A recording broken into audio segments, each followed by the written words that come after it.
RoughRiders playing Game 3 of their series against the Corpus Christi Hooks, and we're joined by RoughRiders pitching coach Jeff Andrews, who today was named the Mike Coolbaugh Texas League Coach of the Year. Congratulations, Jeff. What does that mean to you? Well, thank you. I've kind of followed the Mike Coolbaugh situation from the tragedy that happened when he was in Tulsa, and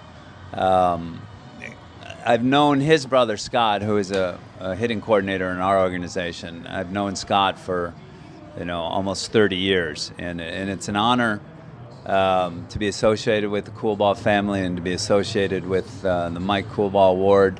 It's something that I take very humbly and thank them.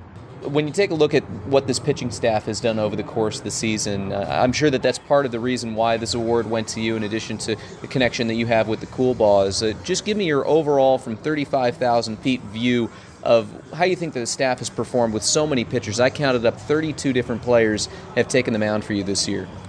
Well, from way above, that's a long way above. You start the year and you're looking for improvement. You're looking for guys to get their feet on the ground and have some direction as you head into the season. I think we did that. We had our ups and downs as we went. We've had some surprises, which is always nice from the relieving standpoint. I'm particularly happy with Jared Eichhoff and Alec Asher in their innings and their ability to make every start through the entire season, and their ability to improve and their ability to understand baseball as we go, their personalities, how they've grown. And so we've had improvement with guys going to the major leagues. We've had improvement within our own staff that have stayed here. We've won ball games, and we've developed. So it's been a pretty productive year here in Frisco. You mentioned some surprises on the relief side. Who would you say has been the most surprising in a pleasant way for you over the course of the year? Well, I think the first one that comes to mind was Phil Klein. I think we ended last year, if we can spin the clock back that far. At this time last year, we were just trying to get Phil through innings. He was having a tough time throwing strikes. His pitch counts were high. He showed good stuff when he did throw it over. And then going into this year, probably around the third week in April, something went off in his mind or in his emotional stability when he took the mound, that he was kind of an all-business guy. And I don't know how he did it, but all of a sudden, a 25-pitch inning got narrowed down to a 12-pitch inning, and he's been that way all the way since.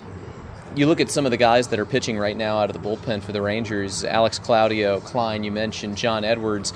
Can you remember a year where you've seen so many players make that jump from Double-A up to the big leagues? And obviously the big league situation has something to do with that, but it seems unusual to see so many guys be able to make that jump up to the big leagues when they were here in Double-A, or in Claudio's case, in Single-A. Yeah, that is strange. And you when that happens, you kind of wonder, how many organizations or how many players and pitchers never really get that chance. It's been such an extraordinarily up and down year with the big league team, and all of a sudden these three guys get chances who were never on the roster before, and they get chances to pitch. And you just kind of wonder, through other organizations throughout baseball, how many guys are sitting in Double-A right now that could probably go to the big leagues and help their teams or pitch effectively. So it's they've been given chances and opportunities, and so far through the first month with these guys, they've done fine. I want to get your opinion on a few of the pitchers on this staff, starting with Alex Gonzalez. Chi-Chi has had a very nice year since he's been promoted up from Single-A. Struggled a little bit last night, but by and large, how would you assess his development from the time you got him to now?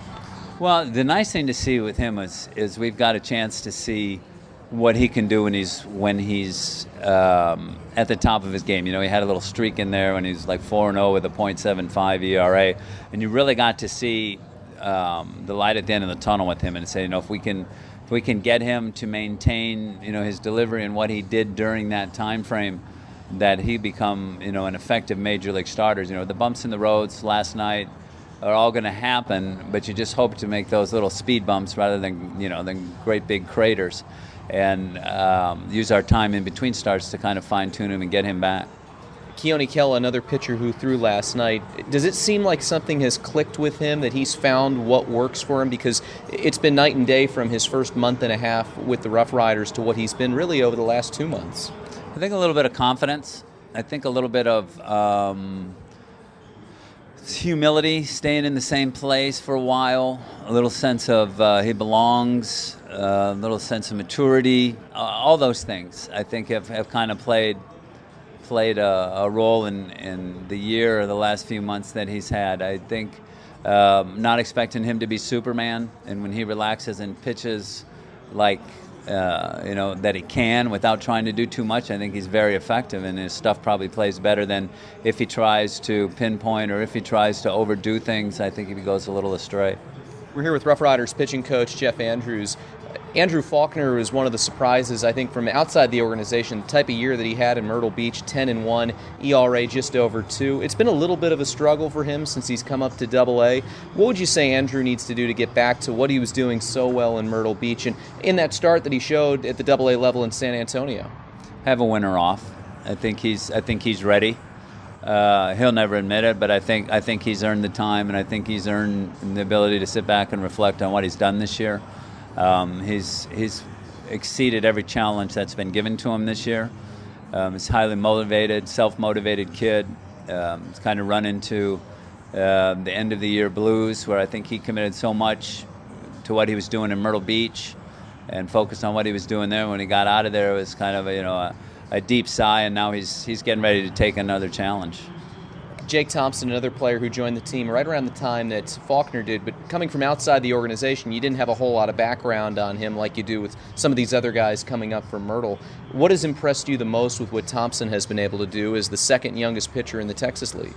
Well, first, I didn't know he's the second youngest pitcher in the league, because he pitches with more maturity than you would look at. I think Jake's number one point that sets him apart a little bit and lets him allow his baseball maturity. I think he's a very confident kid, maybe to the point of he lives and dies on a couple pitches too often because he's so convinced that they'll work. But I think his confidence, and he's fitting in good. We got good pitchers on the staff, so every night he's able to kind of sit and watch another guy pitch a different way a little bit, and he's been open to suggestions that we've made, with Danny Clark and myself, and watching him throw, and he's been open to those, and he's actually taken them out on the mound, and which for a 20-year-old is very impressive, and giving him a chance to succeed in a game and see how it works. So it's a combination of his competitiveness, his maturity as a baseball player, and his willingness to kind of try something new that's allowed him to do this. I'm curious, when you have a new guy come into the organization like that, at what point do you say, okay, we're going to just evaluate what we have, learn what we have? At what point does that end a little bit and you start trying to teach what the organization's plan for him? Is it an ongoing process? Does it happen after one start, two starts? What is the organization's thought on that? Well, there's things that you can do that are fairly generic, talking about a long toss program, talking about some little drills that he can do. And then there's the point-specific things where you're talking about his delivery, you're talking about his pitches. Usually, there's a grace period, and you want to try to see him pitch good one time, and you want to try to see him pitch bad one time, or scuffle, or not be as sharp as he has been. And then after that, you get your notes and you compare them, and you kind of get a feeling after talking for him where he is and what he wants to learn, and through conversation, and like I said, having seen him good and seeing him bad, you get to put all the information together and approach him with it. Statistics with regard to pitching are always a little bit controversial. Last couple of years, the win statistic has been thrown out the window a little bit in terms of what's valued, and other ones have come into play. I'm interested in, what do you value? What do you look for in statistics for certain types of pitchers? Does it depend on the type of pitcher that it is? What do you value statistically, and why? I'm probably more than anything, and it's not a statistic, it's something that you kind of watch your team go through. And it, to me, is the maturity of the guy when you give him something to do on the mound, whether it's throw 1 inning or 2 innings, is how they handle their work. There's times when you put a guy in and you start and you say, I need you to get 6, I need you to get 7. And you want to see them get it. You want to see them not try to, lose everything in the first 3 innings and strike out 9 guys.